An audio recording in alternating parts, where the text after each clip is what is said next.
Olá, primeira série do ensino médio. Sou o André, professor de Biologia. No vídeo de hoje nós vamos falar sobre citologia, o estudo das células. E também como foi a origem, a formação do primeiro microscópio. Vamos lá?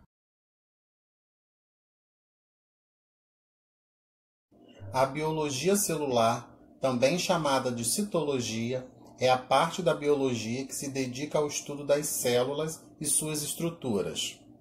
É uma área bastante importante, uma vez que a célula é a menor unidade viva de um organismo e é utilizada para diferenciar um ser vivo daquele que não apresenta vida.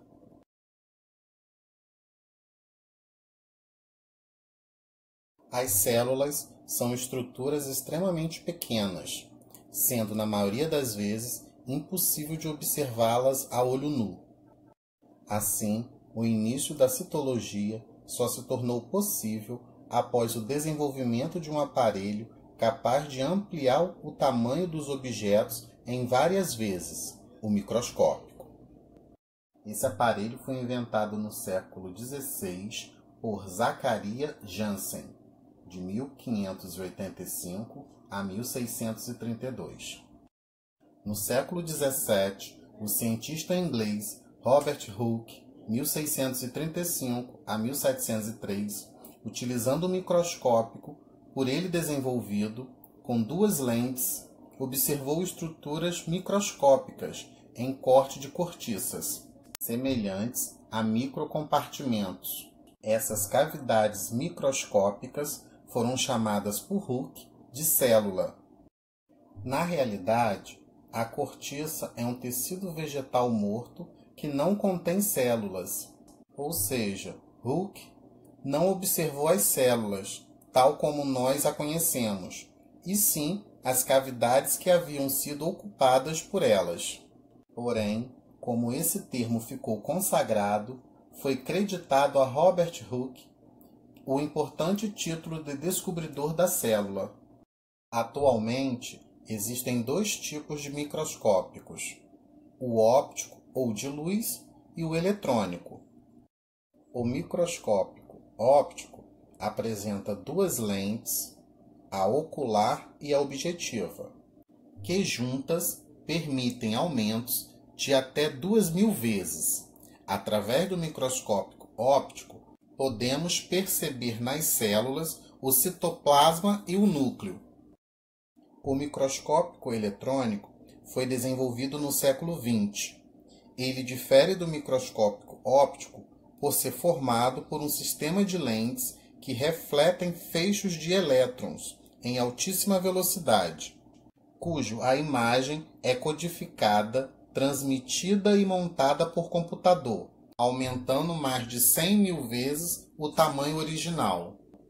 Esse aparelho é capaz de evidenciar a célula com uma riqueza de detalhes incrível, conseguindo, inclusive, mostrar estruturas intracitoplasmáticas, intranucleares e até mesmo a própria membrana plasmática.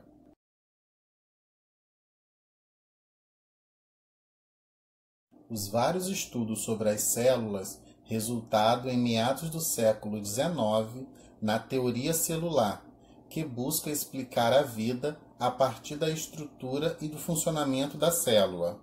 Elaborada por Matthias Schleiden, 1804 a 1881, que estudou tecidos vegetais, por Theodor Schwann, de 1810 a 1882, que estudou os tecidos animais, e com colaboração de outros cientistas renomados da época, resultou na teoria celular que enunciava: todos os seres vivos são formados por células.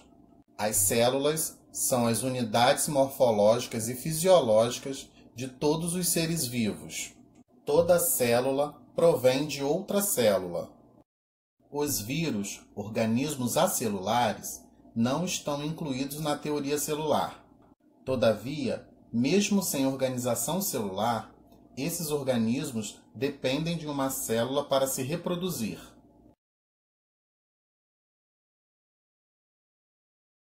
O estudo das células permitiu a descoberta de uma imensa quantidade de modelos que variam entre si de acordo com diversos parâmetros. Quanto ao tamanho, a maioria das células varia de 10 a 100 micrômetros. O tamanho reduzido favorece a troca de substâncias com o meio, de tal modo que o indivíduo da mesma espécie, na mesma faixa etária de desenvolvimento e de tamanhos diferentes, apresentam quantidades diferentes de células, e não células de tamanhos diferentes. Todavia, é impossível também a existência de células macroscópicas, como é o caso da gema do ovo das aves. A morfologia das células também é muito variável, e essa variação relaciona-se diretamente à função exercida por elas. Os neurônios, por exemplo, apresentam ramificações, já que devem transmitir impulsos nervosos para todas as outras regiões. As hemácias são discos bicôncavos achatados no centro, o que facilita sua passagem pelos capilares, vasos sanguíneos muito finos, e permite maior contato com os gases respiratórios. Quanto à morfologia, vimos anteriormente que existem basicamente dois tipos de células, a procarionte e a eucarionte. Todas elas apresentam três componentes básicos: membrana plasmática, citoplasma e material genético. Mas as células procarióticas são as mais simples. As células das cianobactérias e das bactérias são procarióticas. Apresentam material genético disperso no citoplasma e apenas organelas não membranosas, como os ribossomos. As células dos protozoários, das algas, dos fungos, dos animais e dos vegetais são eucarióticas. Possuem o material genético separado do citoplasma por uma membrana denominada carioteca ou envoltório nuclear, além de organelas membranosas e não membranosas no citoplasma. Entre as células eucarióticas existem também algumas diferenças quanto aos tipos de organelas presentes no citoplasma.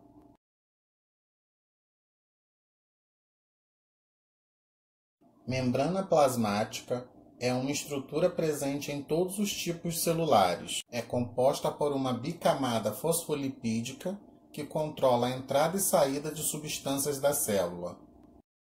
O núcleo celular está presente apenas em seres eucariontes e é onde fica o material genético da célula. É o centro de comando da célula, controlando o metabolismo celular e fazendo a síntese de ácido nucleico. A mitocôndria é uma organela com DNA próprio, responsável pela respiração celular.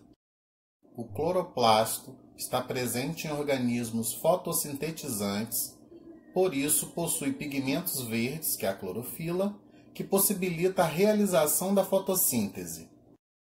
O citoplasma constitui o interior da célula em procariontes e em eucariontes corresponde ao espaço entre a membrana plasmática e o núcleo. É onde se localizam as organelas celulares e ocorrem muitas reações químicas. Os ribossomos são responsáveis pela síntese proteica e estão presentes em todas as células, tanto eucariontes quanto procariontes. O retículo endoplasmático é um sistema de canalículos e bolsas membranosas presente no citoplasma de células eucarióticas. Essas membranas podem ser lisas ou apresentarem ribossomos aderidos. O retículo endoplasmático liso é uma região de intensa síntese de lipídio e o retículo endoplasmático rugoso de proteínas. O complexo de Golgi é um sistema membranoso localizado no citoplasma de células eucarióticas, especializado em armazenamento, transformação e excreção de substâncias. Os lisossomos são vesículas compostas por enzimas digestivas com funções de digerir materiais englobados pelas células e elementos da própria célula, quando necessário. Então, primeira série do ensino médio, caso tenham alguma dúvida, me procure na plataforma digital, que estarei de plantão toda segunda, terça e quarta, sempre de 8 às 12, exceto feriado. Tchau!